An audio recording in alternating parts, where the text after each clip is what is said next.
South Florida, Congressman Matt Gaetz, member of the House Judiciary Committee. Congressman, welcome back to the story. Good to see you tonight. Good to see you. Your thoughts on when we might see this? Any idea? My expectation is that we will see the Democratic memo this evening, and the American people should take note of the different writing styles for these memos. The Republican memo lays out a series of factual conclusions. The Democratic memo is heavily footnoted, but the actual text of the memo largely deals with analysis and editorial opinions. Those very footnotes are likely what the White House is having to redact because some of them cite to specific sources and methods that we use to collect intelligence. So very different memos. Very different styles, but in both circumstances, Republicans have been fighting for transparency. Democrats voted against even starting an investigation, and now we'll see what their argument is this evening. I mean, it seems their strongest point would be if they can undercut the argument that came from the Republican side, which was that the reason that the FISA court signed off on it was based primarily on the dossier, and that without that, they wouldn't have been able to do it. Do the Democrats have evidence that is contrary to what your folks put together?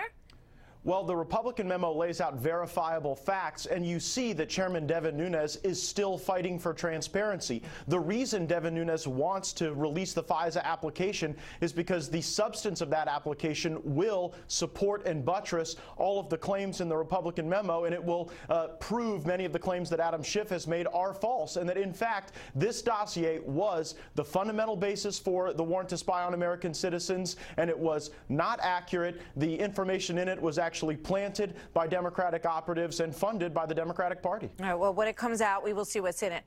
In terms of some of the other things that are percolating around this story, because Devin Nunes said himself that there was more to come in terms of revelations about the FISA court and how they work. And one of the people who's getting some increased focus now is Judge Contreras, who was he was recused from. Generally, you recuse yourself, but in this case, he was recused from the Michael Flynn side of this equation in this case. Do you know anything about that?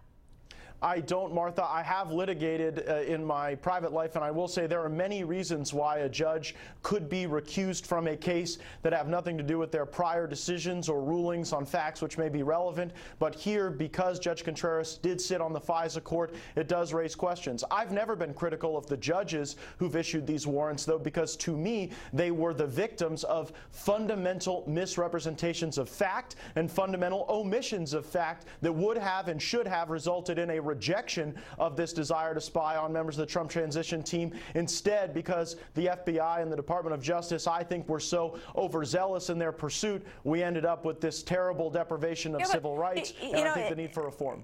Excuse me for interrupting. And I asked Congressman Gowdy about this earlier in the week. I do think a lot of Americans watch this whole story, and they do have questions, though. I know you both are reluctant to question the judges, but or perhaps the system by which it is set up. It's a judge. He only hears one side of the argument, right? He doesn't hear, this is why you should allow us to surveil, and this is why you shouldn't allow us, and then he makes his decision, correct?